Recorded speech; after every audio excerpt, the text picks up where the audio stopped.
বদনপুর গ্রামের সকালের হাওয়ায় সবুজ ধানক্ষেতের ওপর নরম রোদ পড়ে ঝিলমিল করছে। চুলোর ধোঁয়া উঠছে, মুরগি ডাকছে, পুরা গ্রাম জেগে উঠছে ধীরে ধীরে। কিন্তু সবার মনে একটাই কথা, আজও পিন্টু আর চিন্টুর কোনো দুষ্টুমি বোধহয় অপেক্ষা করছে।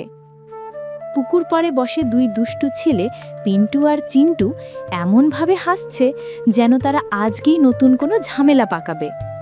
গ্রামের লোকেরা বহুদিন ধরে তাদের উপর বিরক্ত। কারো হাঁড়ি, কারো দড়ি, কারো গরু নিয়ে, এমনকি কারো বাজারের বস্তাও লুকিয়ে ফেলেছে ওরা। দুপুরের রোদে রায়দের উঠোনের বড় ডাব গাছটা চকচক করছে। তারা ঠিক করে ফেলল রাতের ডাব চুরি করতে হবে। বাঁশঝাড়ের আড়ালে বসে ফিসফিসিয়ে পরিকল্পনা করে দুজন। গ্রামের গল্প অনুযায়ী গাছে নাকি ভূত আছে, কিন্তু তাদের সে ভয় নেই, বরং ভূত পাহারা দিলেও তারা ডাব চুরি করতেই চায়। রাত ঘনিয়ে এলো। পূর্ণিমার আলো আর কুয়াশায় পুরো গ্রামটা যেন স্বপ্নের মতো লাগছে।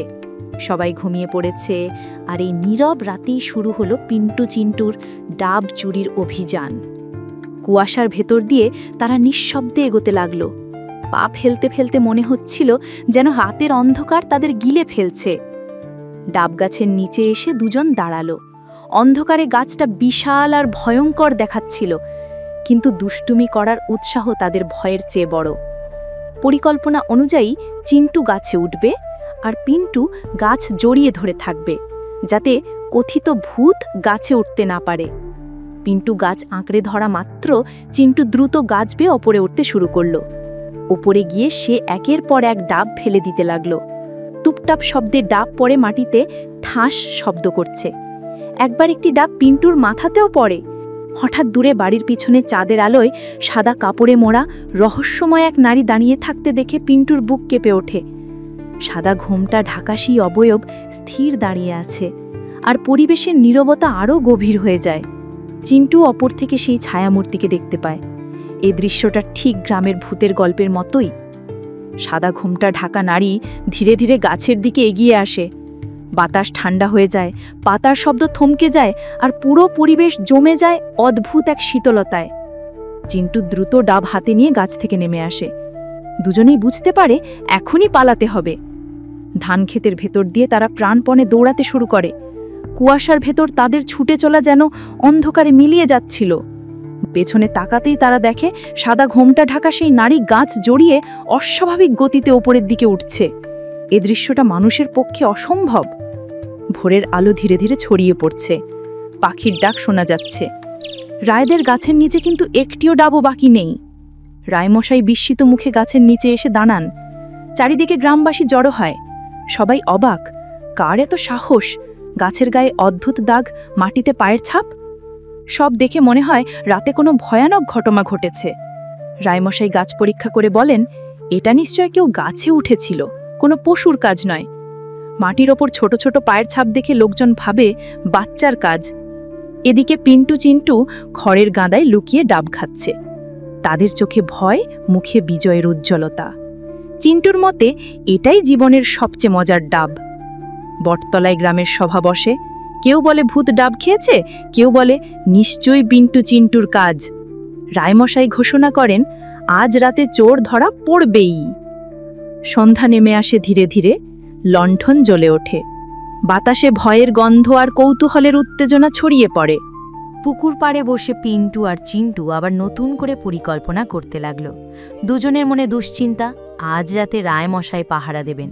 চিন্টু বলল, আজ গাছ পাহারায় থাকবে রায় কাকা, আমরা পাশের গাছ থেকে তুলব। অন্যদিকে রায়মশাই লণ্ঠন হাতে ডাবঢাছের পিছনে লুকিয়ে বসে আছেন, মনোযোগী চোখে অন্ধকার দেখছেন। তিনি ঠিক করেছেন আজ পাওয়া যাবে চোর, ভূত হোক বা মানুষ। আকাশে আবার রাত নামে। কুয়াশার আড়াল দিয়ে চাঁদের আলো পুরো গ্রাম ঢেকে দেয়। নিঃশব্দই রাতেই পিন্টু চিন্টু আবার নিঃশব্দে বেরিয়ে পড়ে। পিন্টু ফিসফিস করে বলে, আজ কাজটা তাড়াতাড়ি করতে হবে। হঠাৎ পাশের ঝোপে শব্দ হয়। দুজন থেমে যায়। পিন্টুর বুক ধরফর করে ওঠে। চিন্টু নিজেকে সামলে নিয়ে বলে, বিড়াল হবে হয়তো। কিন্তু হঠাৎ ঝোপ থেকেই লণ্ঠন হাতে রায়মশাই বেরিয়ে এসে ধমক দিয়ে বলেন, পেলাম তোদের। দুজন ভয়ে ছিটকে দৌড় দেয়। রায় লাঠি নিয়ে পেছনে দৌড়াতে লাগলেন। ধান ক্ষেতের মধ্যে ছেলেদের দৌড়, পিছনের রাগে ফুঁসতে থাকা রায়, পুরো দৃশ্য একদম হাস্যকর বিশৃঙ্খলায় ভরে ওঠে। দৌড়াতে দৌড়াতে রায় হোঁচট খেয়ে পড়ে যান। পিন্টু চিন্টু গরুর ঘরে ঢুকে নিঃশ্বাস ফেলে বলে, এখানে কেউ খুঁজে পাবে না। চিন্টু ঠাট্টা করে বলে, যদি গরু বলে দেয়? রায় আবার ডাব গাছের দিকে তাকান, সেখানে তিনি আবার সেই সাদা ছায়ামূর্তিকে দুলতে দেখেন। এবার তার শরীর ঠান্ডা হয়ে যায় ভয়ে। দৃশ্যটি এতটাই অস্বাভাবিক ছিল যে তার মুখ শুকিয়ে যায়। ছায়ামূর্তিটি ধীরে ধীরে ঘুরে তাকায়, বাতাস থেমে যায়, পাতার শব্দ বাতাসে স্থির হয়ে থাকে। গ্রামবাসীরা আগোরল শুনে বাইরে বেরিয়ে আসে। রায় আতঙ্কে কাঁপতে কাঁপতে সবাইকে বলেন তিনি সত্যি ভূত দেখেছেন। গ্রামবাসীরা প্রথমে হাসাহাসি করলেও এত আতঙ্কিত রায়কে দেখে তাদের মুখের হাসিও মিলিয়ে যায়। এরপর হঠাৎ করে সেই সাদা পোশাকের ছায়া আবার দেখা যায় কুয়াশার মাঝখানে। হাওয়ার তীব্র ঝাপটা পুরো গ্রামকে কাঁপিয়ে দেয়। এক এক করে লণ্ঠনের আলো নিভে যেতে থাকে। মহিলারা ছেলে মেয়েদের ধরে রাখে, পুরুষরা স্থির দাঁড়িয়ে থাকে, ভয় ছড়াতে থাকে আগুনের মতো। রায় হাঁটু গেড়ে বসে পড়েন, দুই হাত জোর করে কাঁপতে কাঁপতে বলেন, মা, আমাকে ক্ষমা করো, আর কোনো ভুল করব না। সেই মুহূর্তেই বাতাসে প্রতিধ্বনি হয় এক নারী কণ্ঠ, যে আমার গাছের ফল চুরি করবে সে তৃষ্ণায় ভুগবে সারা জীবন। পিন্টু চিন্টু খড়ের গাদার ফাঁক দিয়ে এটা শুনে ভয়ে জমে যায়। পিন্টু কেঁপে কেঁপে বলে, ওই তো আমাদেরকেই বলছে। চিন্টু কানে কানে বলে, শেষ, আমরা শেষ। দুজন হামাগুড়ি দিয়ে খড়ের ভেতর থেকে বেরিয়ে পালাতে যায়, পথেই পিছলে কাদায় পড়ে যায় তারা। পিন্টু বলে, ভূতের বদলে কাদা পেলাম। এরপর ভোরের আলো দেখা দিতে থাকলে ভূতের ছায়ামূর্তি কুয়াশায় মিলিয়ে যায়। গ্রামবাসীরা অবাক হয়ে ভাবতে থাকে সবটা কি স্বপ্ন ছিল নাকি সত্যি। কিন্তু মাটিতে পায়ের দাগ দেখে সবাই বুঝে যায় স্বপ্নের চেয়ে বাস্তবে স্থায়ী। সূর্য ওঠার পর সবাই দেখে পিন্টু আর চিন্টু কাঁদায় গড়াগড়ি খেতে খেতে ঘুমিয়ে আছে। গ্রামবাসীরা হেসে বলে, এরা তো নিজেদেরই শিক্ষা দিয়েছে। রায়মশাইও তাদের দেখে হাসি চেপে রাখতে পারেন না। তিনি বলেন, যেমন কর্ম তেমন ফল। পিন্টু মাথা চুলকিয়ে বলে, আমরা তো শুধু ভূতকে ডাব খাওয়াতে গেছিলাম। চিন্টু তাড়াতাড়ি বলে, হ্যাঁ, সমাজ সেবা করছিলাম। সবাই হাসিতে ফেটে পড়ে। গ্রাম আবার ধীরে ধীরে স্বাভাবিক রূপে ফিরে আসে। ধীরে ধীরে গ্রামের পরিবেশ আবার শান্ত হয়ে এলো। লোকজন কাজে ফিরে গেল, বাচ্চারা খেলায়, আর রাইমশাইও স্বস্তির নিঃশ্বাস ফেলে হাঁটতে শুরু করলেন। পিন্টু আর চিন্টুকে নিয়ে সেই দিন গ্রামের আলোচনার শেষ ছিল না। কারু মতে তারা খুব দুষ্টু, আর কারু মতে ভূত না থাকলেও তারা ভূতের মতোই আচরণ করেছে। পিন্টু মাথা চুলকাতে চুলকাতে বলল, আমরা শুধু ভূতের জন্য ডাব রেখে আসছিলাম। চিন্টু যোগ করে বলল, হ্যাঁ, মানুষকে সাহায্য তো সবাই করে, আমরা ভাবলাম ভূতকে সাহায্য করি। গ্রামবাসীরা হেসে বলল, দেখো দুষ্টামির ফল কি হয়। পরিবেশে হাসির ঢেউ ছড়িয়ে পড়ল, আর সেই হাসিই যেন গ্রামের সকালকে নতুন উজ্জ্বলতা দিল। দুপুরের পর পুকুর পাড়ে বসে পিন্টু আর চিন্টু নিজেদের ভুলভাল সব কথা নিয়ে ভাবতে লাগলো। পিন্টু বলল, চুরি করা উচিত না, খুব ভয় পেয়েছিলাম রে। চিন্টু মুচকি হেসে বলল, ঠিক আছে, চুরি আর নয়, তবে অন্য কিছু দুষ্টুমি ভাবা যাবে। পাশের কিছু শিশু তাদের দেখে হাসতে লাগলো। পিন্টু চিন্টু লজ্জায় মুখ লাল করে ফেলল। রাতে গ্রাম জুড়ে ছিল অদ্ভুত শান্তি। চাঁদের আলোয় পুরো গ্রামটা যেন রূপকথার ছবির মতো লাগছিল। ডাব গাছের পাতায় হাওয়ার নরম শব্দ হচ্ছিল, আর দূরে কোথাও জোনাকি জ্বলছিল। পিন্টু চিন্টুর ঘরে কিন্তু ঘুম আসছিল না। হঠাৎ বাইরের বাতাসে ফিসফিসের মতো শব্দ হলো। ভালো থেকো ছোটরা, না হলে আবার আসব। পিন্টু চমকে উঠে বলল, চিন্টু শুনলি, ভূত এসেছে। চিন্টু কম্বলের নিচে ঢুকে বলল, চুপ, ঘুমের ভান কর, তাড়াতাড়ি। তাদের ঘরের পাশেই মা বাবা হাসতে হাসতে কথা বলছিলেন। মা বললেন, ওই শব্দটা আমি নিজেই করেছি, জানালা দিয়ে। বাবা হেসে বললেন, ওদের একটু ভয় পেলেই চলে, এতে দুষ্টুমি কমবে। সেই রাতে তারা দুজনেই অদ্ভুত স্বপ্ন দেখল। স্বপ্নে তারা দেখল ডানাওয়ালা ডাব আকাশে উড়ছে, আর তারা সেই ডাবের পেছনে দৌড়ে যাচ্ছে হাসতে হাসতে। স্বপ্নের সেই রঙিন দৃশ্যটি তারা কোনোদিন ভুলবে না।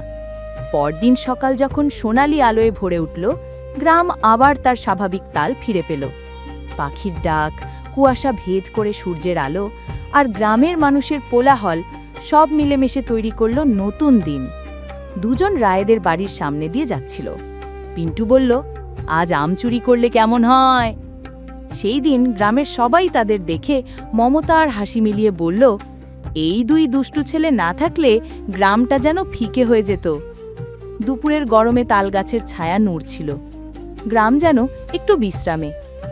মাঝে মাঝেই বাতাসে অদ্ভুত নীরবতা নেমে আসছিল, যেন ডাব গাছের গল্প এখনো বাতাসে ঘুরে বেড়াচ্ছে।